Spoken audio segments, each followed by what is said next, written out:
And welcome in, everybody. Glad you're with us. The World Series on MLB The Show coming up. It's the Cincinnati Reds going up against the Chicago White Sox.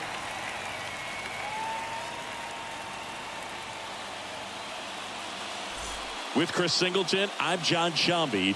With Game 6 in front of us, it's an elimination game on one side, but this series feels like it could go either way. You know, Boog, some of the greatest games in baseball history have been a Game 6, so I'm fired up for this one. And clearly, being at home with a 3-2 lead in the series is a huge advantage, but it's far from a guarantee. They've still got to go out there, handle their business, and not let this get to a Game 7. And the odds are obviously against any team trying to win a Game 6 and Game 7 on the road. But it does happen. They don't consider this series over by any means. First pitch coming your way next.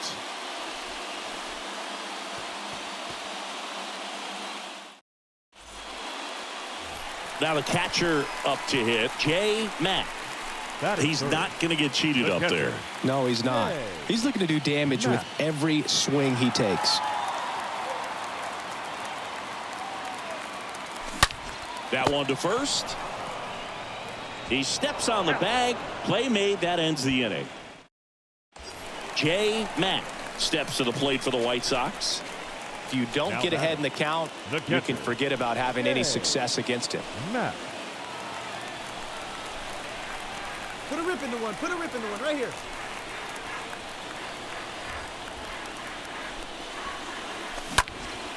Hit pretty well in the air out to center.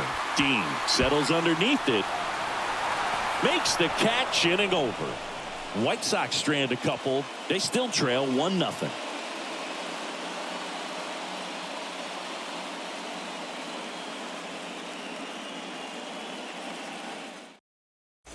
Here's the catcher to hit, Rene Pinto. He was a strikeout victim his first time. Cincinnati, the catcher, Rene Pinto. Here's the pitch, runner on the go. That's in for a strike. Go to second, out there, and that ends the inning. Well, trying to get into scoring position, but a great catch and throw to end the inning. That's the way to pick up the pitcher. Base is empty, one away. And up next for Chicago, Jay Mack. This guy has turned into a beast. This is a true five-tool guy. Not very many of them out there, but when he's on the field, you can't take your eye off of him. Liner to second, and picked on the hop. The throw to first, and that's an out.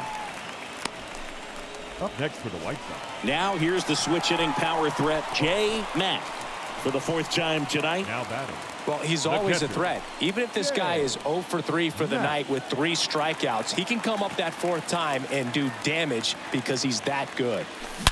To the right side, and that should be extra bases. Around first, heading for 2. Fires to second, too late, and he's got a double. Didn't take long to get a result for that at bat. Pretty tough for the infielders to do anything with that one. He pulled it hard into the outfield, and even when you keep it on the ground, it feels great when you hit a missile like that. Now a huge at bat in this game coming up. Tommy Armstrong steps to the plate for the White Sox. Now batting, first baseman. 2-1 now. Armstrong. And another ball. Yeah, Boog, if you're that base runner at second base, you want to be quiet out there. Not bouncing around, not distracting your teammate, the hitter. Make sure that he can clearly focus on that pitcher and that release point. And now a full count. Double-barreled action in the bullpen. Guillermo Cordero up and loosening in the pen. Ashcraft getting loose as well.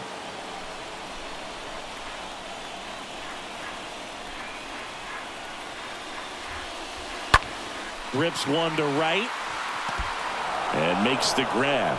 Runner tagging for third, and he moves up to third. Now 2 away. Now batting, the center fielder, Kirk McCarty gets handed the rock out of the pen, trying to protect this lead. So 2 down now, and here is Colton Cowser. Good contact guy, good defender.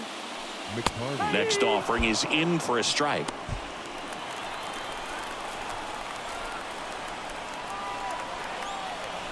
At the belt and fires. That one misses, and it's 2-2. And that's awfully close. I don't know how you take that. He's seeing the ball out of the pitcher's hand really well right now. The pitch. Popped up. De La Cruz under it. Drops into the glove. And that is that. The White Sox lead one. Still a 2-run deficit. It's 5-3.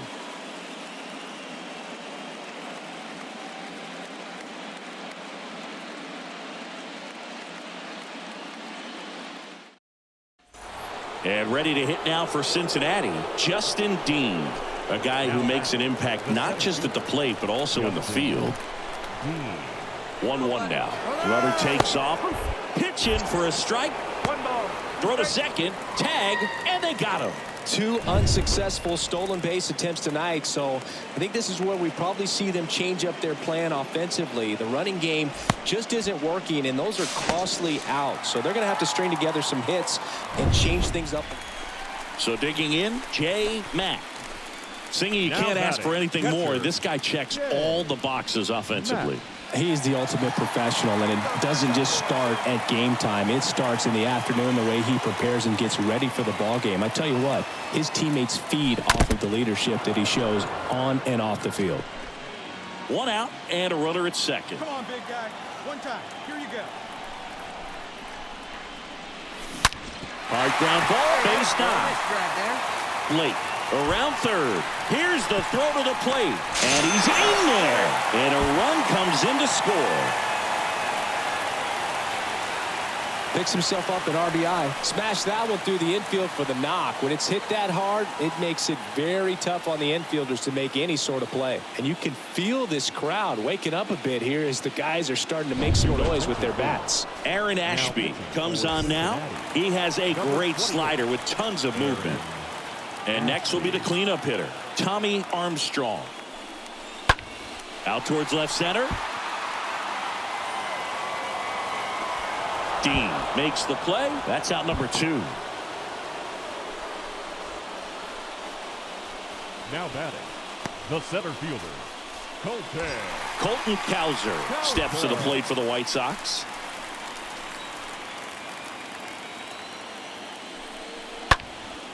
Lifted in the air, right center field.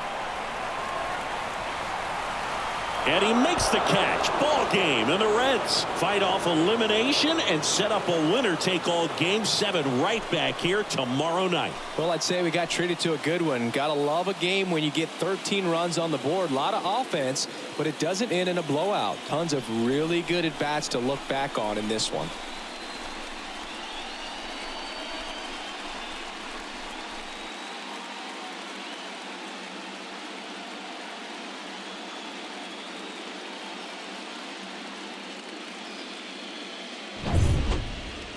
And this one ends with the score 8-5. For Chris Singleton and our entire outstanding crew here at MLB The Show, I'm John Shambi. Thanks for joining us.